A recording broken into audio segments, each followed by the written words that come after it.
Video game music has come a long way. From the chiptune simplicity of Space Invaders to the orchestral grandeur of Shadow of the Colossus, game music has evolved in a significant way since its inception. It can encapsulate brutal speed metal, subdued atmospheric folk, and whatever the hell this is. How do you do? In this video, we'll be looking at how music works in the context of gaming, but also we hope to answer one nagging question that I had.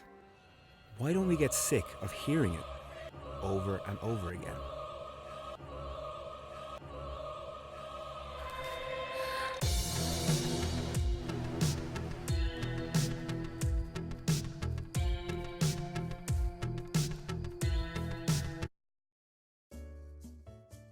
If you've ever had a job in retail, you know how monotonous it can be to hear the same loop of songs over and over. It makes minutes turn into hours and can trigger a PTSD flashback when you hear Mr. Brightside for the 400th time. Game music gets looped and repeated countless times too, but we rarely feel like the score has overstayed its welcome. On the contrary, far from being like nails on a chalkboard, some of these soundtracks have become my favourite pieces of music ever. Video game soundtracks have become popular enough in the last 10 years to inspire a million playlists, YouTube covers, and even tours by full orchestras. It has even begun to get recognition from mainstream awards, with Baba Yetu being the first video game theme nominated for a Grammy Award in 2011. We never seem to get tired of listening to game music. So, why is that?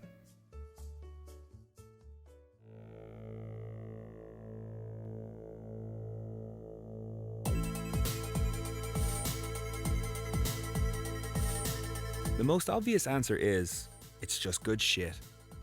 If music is of a high enough quality, and we like it, then we could hear it a million times and never get sick of it, right? Quality is definitely important. If we had to listen to a subpar song, then it would begin to annoy at a much faster rate than a great song would. Saying that, not every song lends itself well to the video game format, regardless of quality. We have all listened to music that we love so much that we eventually ruined it for ourselves and couldn't stand it anymore.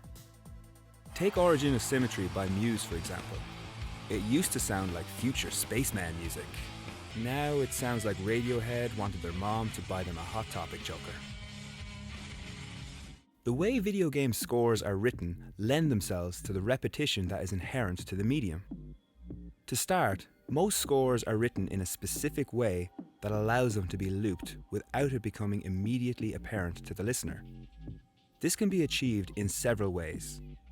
By keeping the key and tempo consistent in the track, by ending on a note that resolves into the track's first, or by beginning and ending the piece in a quiet, subdued way, with the loudest and most intense part of the music being in the middle.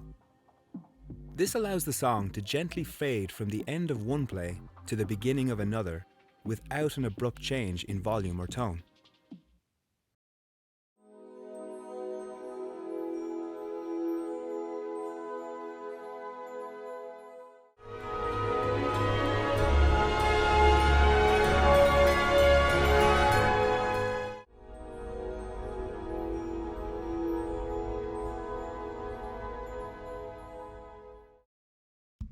Hotline Miami's soundtrack was not specifically written for the game, but it allows for looping in the same way an original score would.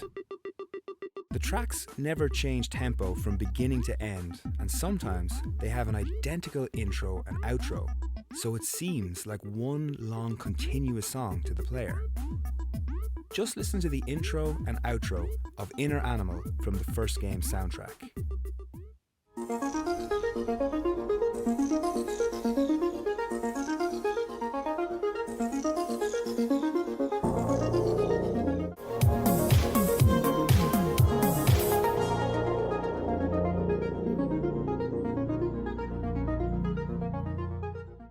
This is an important element of the gameplay loop in Hotline Miami. The nature of the game and its difficulty means you will be restarting levels a lot. It would become frustrating to hear the track restart each time you died and had to redo a level. So instead, the tracks just keep playing without interruption, no matter how many times you fail. Here's a standard playthrough of Hotline Miami. Instead of the music looping continuously, as it normally does, here's what it sounds like if the track repeats with every death.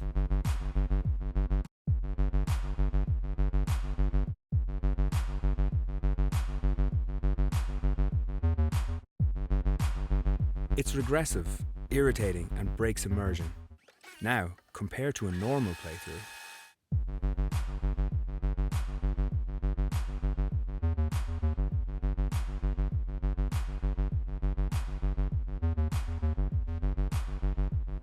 the looping soundtrack, along with the quick restarts upon death, allows you to get into a sense of flow with the gameplay. More importantly, it allows the music to play without disturbance, a major element in it becoming one of the most celebrated soundtracks of recent memory. Another method of writing game scores so that they won't get on the player's nerves is the non-linear or adaptive soundtrack. This type of score changes depending on the scenario that the player is in. Possibly the most famous example of this comes from the Red Dead Redemption soundtrack. New sound stems are added, one over the other, as you get on a horse, start to gallop, or get into a gunfight. By having the soundtrack mirror player activity, it allows the music to blend into the background and become part of the overall immersion rather than stand out as a separate entity in itself. These type of scores are not made to be immediately noticeable. Instead, they subtly underscore the player's actions as they progress through the game. This method can have its drawbacks though. Often, games with an adaptive soundtrack will have awkward transitions between different musical pieces or prematurely signal action scenes. Anyone who has played Fallout 4 will have inevitably had that moment where you think you've cleared out a dungeon and are looking for some juicy loot, but the soundtrack continues to rage in your ear like you are in the middle of a firefight just because one raider is left alive, probably while running into a wall in the upstairs toilet. This can be a huge immersion breaker.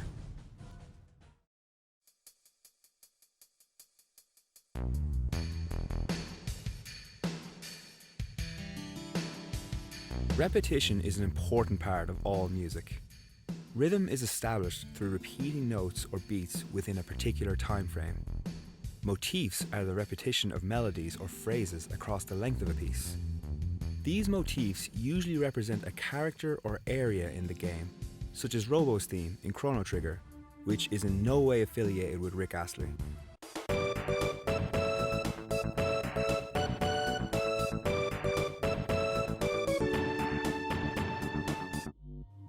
So, on this micro level, repetition is needed to lay the groundwork of the piece. And similarly, on a macro level, we require repetition in order to understand music. The temporary nature of music means that we need to listen to a piece multiple times in order to fully enjoy and appreciate it. You like that sick drum fill by Bran Daler in Mastodon's Iron Tusk? Too bad, it's gone already. Better listen to the song again 10 times to really get a feel for it. The repetitive nature of music is essential to how we absorb it, and this works greatly in a video game soundtrack's favour, none more so than in the Final Fantasy series. For those of you unfamiliar, here's a basic gameplay loop within most of the mainline Final Fantasy games. When you aren't in towns or watching cutscenes, you're running around on a map getting into random battles. These battles are accompanied by a battle theme that loops throughout the fight. So far, so good, you might say. However, during a normal playthrough of the game, you may get into over 100 battles, or God knows how many more if you are completing the game 100%. Yet during all of my multiple run-throughs of these games, I've never once gotten tired of hearing those battle themes. Why? Surely there should be some Pavlovian response to these tracks, since the random battles themselves can become wearisome over time, especially in the case of Final Fantasy IX, which had a ridiculously high encounter rate. You would think that this would instill a sense of dread in the player once they heard the opening notes of the theme and had to run through a turn-based slugfest once more. In my experience, however, this isn't the case. It helps that they generally start with a bang. Most of the themes begin similarly enough, with a drum roll or piano sweep up into the main theme.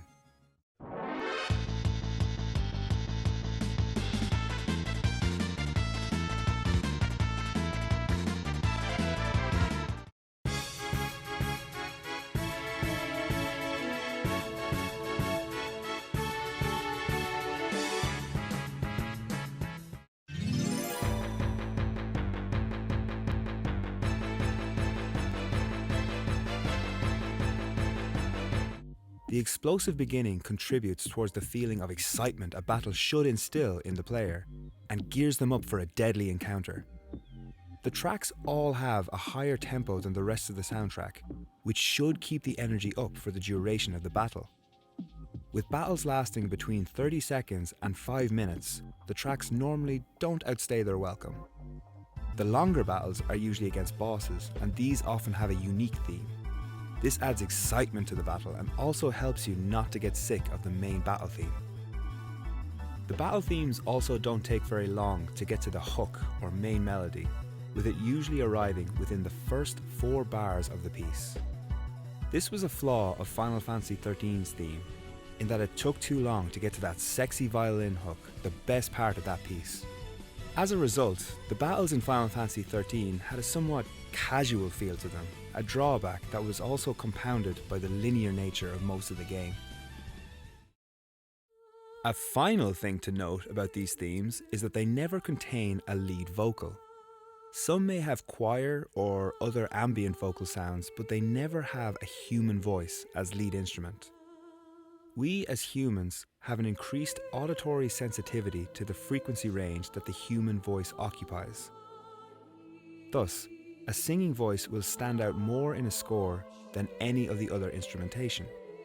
Not having this element in a score allows the music to become part of the background and blend into the overall experience, rather than stand out in a way that removes the player's engagement from the game they are playing. While there are some great examples of game music with vocals, they tend to be used sparingly throughout the regular gameplay sections, which adds to their impact when they are eventually used. Step in front of a runaway train, just to feel alive again.